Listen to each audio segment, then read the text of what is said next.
বাংলাদেশের চলমান অস্থির পরিবেশের মধ্যেও অবাধে অবৈধ বাংলাদেশে আনাগোনা চলছে ভারতের মাটিতে। একমাত্র ত্রিপুরা রাজ্যকে করিডোর বানিয়ে বাংলাদেশ থেকে অবাধে ভারতের বিভিন্ন রাজ্যে প্রবেশ করছে বাংলাদেশি নাগরিকরা।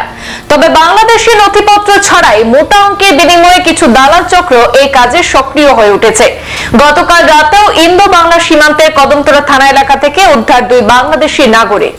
মঙ্গলবার শেষ রাতে ইন্দো বাংলা সীমান্তের কদমতলা থানা এলাকার ইচাই টোলগাঁও এলাকায় পুলিশের পেট্রোলিং এর সময় অপরিচিত এক বৃদ্ধা এবং এক নাবালিকাকে ঘোরাঘুরি করতে দেখেন কর্তব্যরত পুলিশরা।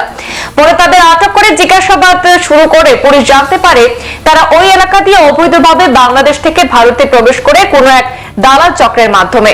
তখন এএসআই ডিএম চাকমা তাদের কদমতলা থানায় নিয়ে যান। পরে জোর জিজ্ঞাসাবাদের পর বাংলাদেশি নাগরিক নিশ্চিত হয় তাদের বিরুদ্ধে নির্দিষ্ট ধারায় 1920 সালে ভারতীয় পাসপোর্ট আইনে 3 ধারায় একটি মামলা রুজু করা হয়েছে। জানা গেছে ধৃত বাংলাদেশি মহিলার নাম মোসা রোবেয়া, বয়স 60 বছর এবং অপরজন 15 বছরের এক নাবালিকা।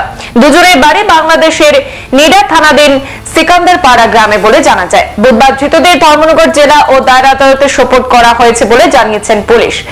এদিকে এমন ঘন ঘন বাংলাদেশি অবৈধ নাগরিক ভারতে প্রবেশ করায় জেলা প্রশাসন অনেকটাই হুমকির মুখে রয়েছে। বারবার প্রশ্ন উঠছে সীমান্ত সুরক্ষা বাহিনীর টহলদারি নিয়ে। গতকালকে আমাদের নাইট রাউন্ডে ডিউটি ছিলেন আমাদের এএসআই ডিএম চাকমা আমাদের, এবং আমাদের একটা পেট্রোলিং পার্টি ছিল, এসপিও ছিল, সঙ্গে টিএসআর ছিল সেখানে। এটা হলো আলী হোসেন ছিলেন এসপিও।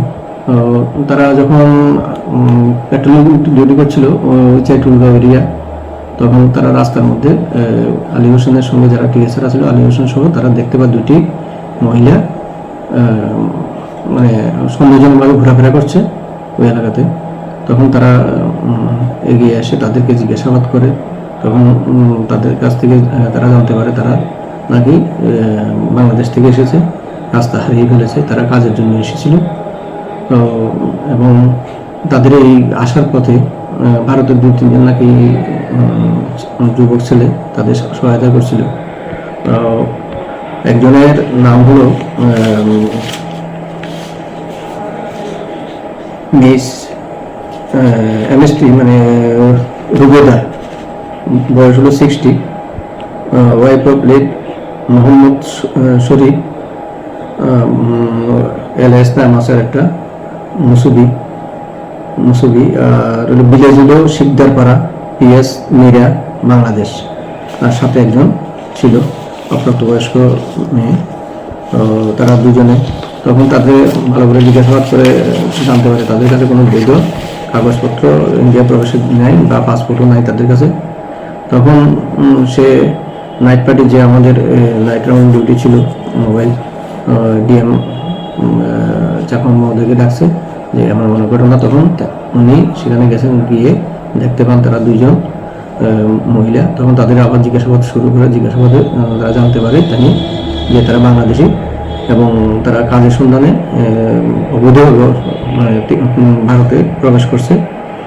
ভারতে প্রবেশে কাজে সহায়তা করছে ভারতের নাকি 2-3 যুবক, তারা সহায়তা করছে। তখন তাদের কাছে কোনো বৈধ কাগজ আছে কিনা বা পাসপোর্ট আছে কিনা জিজ্ঞাসাবাদ করলে তারা জানায় তাদের কাছে কোনো বৈধ কাগজ নাই, তারা অবৈধ পথে প্রবেশ করেছে।